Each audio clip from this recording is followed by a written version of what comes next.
Had a little bit too much of Hennessy. Just gonna tell you how I feel. Look. You so fucking precious when you smile. Yeah. Hit it. Kayak dulu kakek hidup di masa Perang Dunia Kedua kan? Hah? Bukan hanya hidup saja, tetapi kakek juga ikut perang saat itu. Wah, yang bener. Kakek berperang saat Perang Dunia Kedua. Kan kakek badannya lemes banget dan suka lupa-lupa. Masa bisa ikut perang? Gak percaya aku kayak. Kakekmu ini dulu termasuk tim elit militer ya? Masa? Buktinya mana? Kakek pasti nggak bisa ingat semua pengalaman kakek pas di militer kan? Hahaha. Memang kakek suka lupa-lupa, tetapi perang dunia bukanlah satu hal yang bisa dilupakan oleh semua orang, terutama kakek. Itu adalah masa-masa yang mengerikan, bahkan sampai sekarang kamu sendiri juga belajar kan tentang perang dunia. Kalau gitu kakek cerita dong. Baik-baik kakek ceritain. Kita mulai dari akhir perang dunia 2 saja ya. Ya, kenapa akhir perang? Tengah-tengahnya dong. Kakek pengen pamer tentang nenekmu. Nah, karena perang, kakek terpaksa ninggalin nenekmu. Terus saat akhir perang kita baru punya bapakmu. Terus, Udah. Kek, mulai cerita saja. Nanti malah ceritaan tentang nenek lagi. oke. Saya ingat sekali akhir perang dunia 2 mendengar berita tentang Soviet yang melawan Hungaria.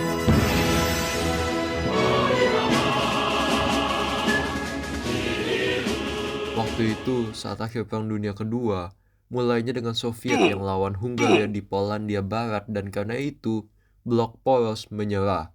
Lalu, sekutu mengebom Dresden di Jerman pada Februari. Bom sekutu saat itu tuh menewaskan kurang lebih 35.000 orang sipil asal Jerman.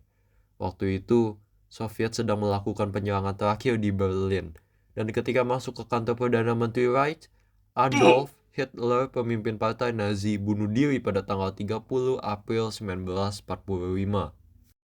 Pada tanggal 12 Januari 1945, Soviet menyerang Hungaria untuk membebaskan Polandia Barat, sehingga Hungaria yang merupakan sekutu blok poros akhirnya menyerah. Februari sampai April 1945. Pengeboman dari sekutu dan Soviet berhasil membuat Jerman terpukul dengan menewaskan lebih dari 35.000 orang sipil. Soviet bertempur untuk merebut dan masuk ke dalam kantor Perdana Menteri Reich Adolf Hitler. Kamu juga pasti pernah dengar tentang bom atom Hiroshima dan Nagasaki, kan? Ya pastilah. Oke, lanjut saja ya. Mulai dari 6 Agustus 1945, This is America. Don't catch you slipping now. Amerika mengebom Hiroshima menggunakan pesawat Enola Gay, menyebabkan 40.000 orang tewas. 3 hari kemudian, Round 2. Nagasaki dibomkan dan menyebabkan kematian 120.000 orang sipil. Oh, saya ingat itu kek. Lalu setelah itu Jepang menyetujui syarat perdamaian pada 15 Agustus 1945 yang diperingati sebagai Hari Victory over Japan. Terus besoknya Kaisar Hirohito memerintahkan pemerintahan Jepang untuk meminta perdamaian. Wah, benar sekali. Kamu kok bisa tahu? Ya, saya kan belajar di sekolah kek. Pintar sekali cucuku. Tetapi jangan lupa, kalau Jepang juga menandatangani surat resmi penyerahan diri pada 2 September 1945, yang akhirnya menandai akhir dari Perang Dunia Kedua. Sekarang kita akan masuk ke dalam era baru, yaitu era perdamaian, di mana kita semua akan membangun kembali negara masing-masing dan mempertahankan perdamaian dunia. Jadi, marilah kita menjaga perdamaian ini supaya generasi kedepannya tidak akan mengalami perang seperti Perang Dunia. Beberapa waktu yang lalu, pesawat tempur milik Amerika Serikat menjatuhkan bom atom pada kota Hiroshima dan Nagasaki, Jepang. Ini berarti Perang Dunia II sudah berakhir. Jerman, Jepang, dan semua negara blok Aksis kalah. Tapi jujur, setelah perang, ada banyak sekali efek-efek buruknya. Seperti di bidang industri, dunia melambat yang menimbulkan kemiskinan dan juga kelaparan. Bahkan krisis ekonomi global, bukan cuma itu tetapi juga adanya perang dingin. Nah, kamu pasti nggak sering dengar perang dingin. Jadi, perang dingin itu perang ideologi antara Amerika Serikat dan juga Uni Soviet saat itu.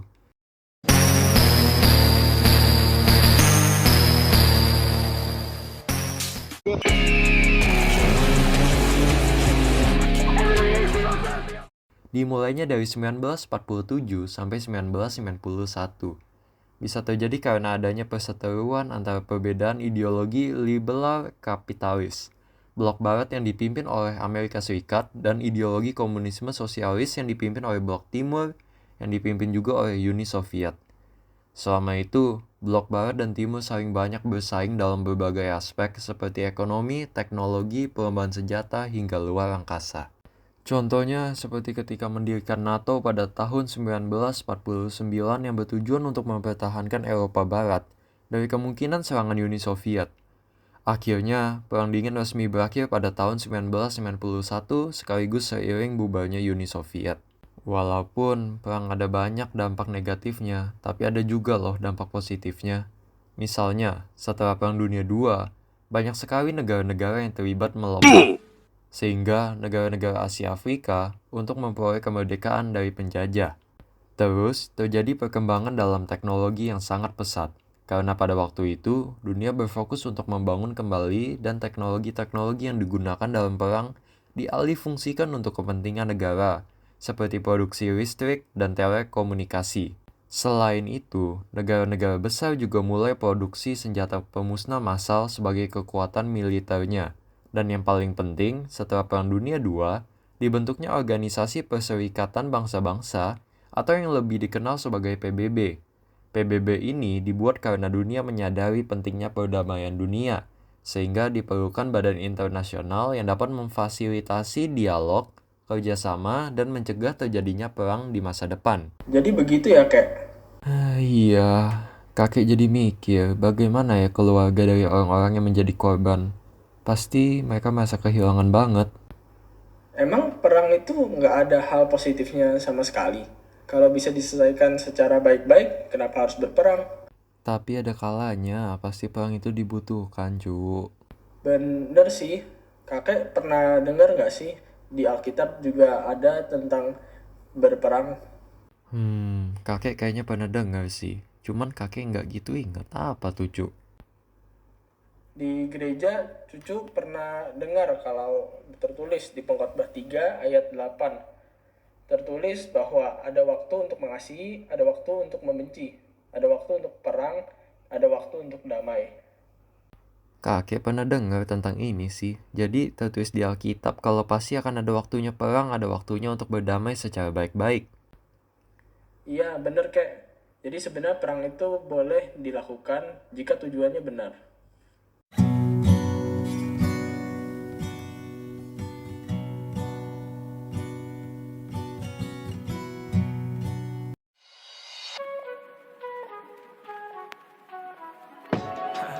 Yeah. No, I just had a little bit too much of Hennessy. Just gonna tell you how I feel. Look. You so fucking precious when you smile. Yeah. Hit it from the back and drive you wild.